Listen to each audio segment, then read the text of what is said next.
Thanks for tuning in. I hope you're all well and you've been enjoying sewing some more autumn and wintry projects.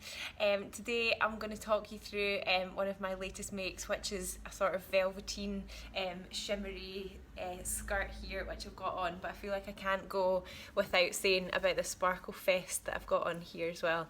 This is a top that I made last year, some of you might recognise it. It's actually the Green Line Scout tee, and I made it out of sequins, and it's lined as well.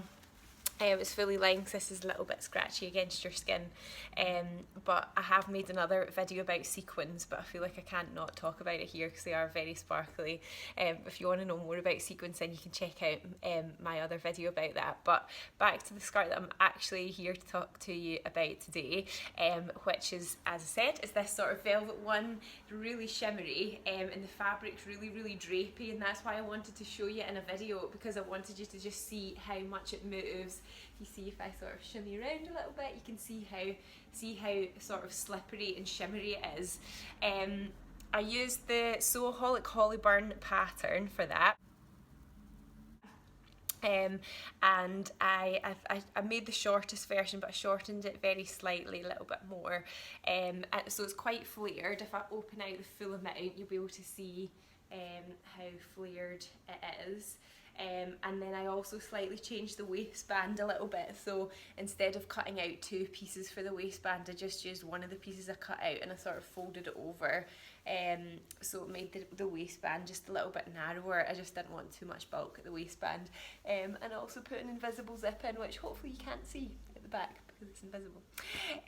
But this fabric is a little bit tricky to work with because it's very slippery, so I'm going to change my camera angle and I'm going to put it out on the table and then just sort of show you what I did to try and get it all as straight and even as possible when I was cutting it out.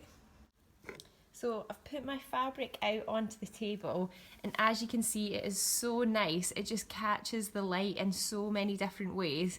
When I first bought this fabric for the shop, I actually thought that it was grey, which I think it does certainly have hints of grey. The back of the fabric is grey. It's almost like a very fine sort of chiffon fabric.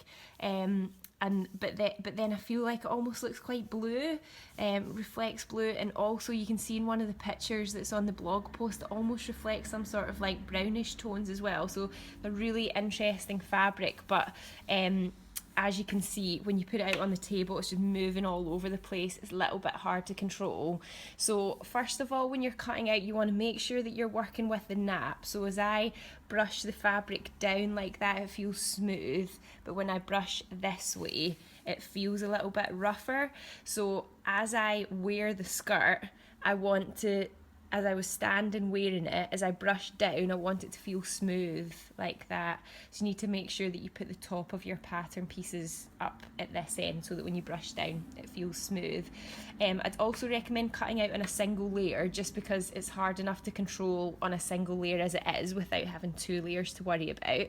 And then what I did was I just used the corner of my table. So if I move the camera slightly, you'll be able to see there's the corner of my table here, and I'm trying to just almost sort of square the fabric up to it a little bit.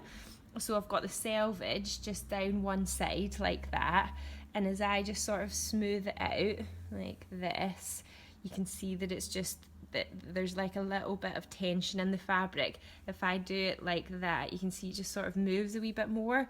So I'm wanting to try and get it as straight as possible, lined up with the edge of the table, and then you need to almost sort of tension it at a right angle to the fabric as well, to the selvage as well. So if I just sort of smooth it out that way, like that, now you can see if I do it when I'm not quite at a right angle, so like if I sort of fixed it here and then pulled here, you can see how it sort of really moves and stretches. Whereas if I do it actually at a right angle, let's find the, see how there's just a bit of tension in the fabric there, it doesn't really move. So you need to just sort of work from that and try and get it as straight as you can, otherwise it just won't hang properly at all. So I then put my pattern pieces down, and then I just used lots of pins to secure it. I did try it with a rotary cutter, but it just didn't work. So I would just recommend using lots of pins and doing this sort of like tensioning thing, just to make sure that you've got the fabric all sort of squared up. So I hope that's been helpful. There are lots of more pictures on my blog which you can see as well, and it's got links to the fabric and to the pattern too. I've changed the camera angle slightly again just so you can see it swishing around a little bit more. So if I just stand up now, you'll be able to see a little bit better. I think it definitely looks blue in this light. I can't really get it to reflect the kind of brown colour that I could in the photos, but I think it just depends what sort of light you're in really.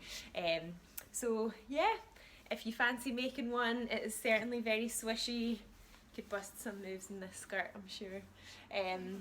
Alright, I shall see you next time. Bye!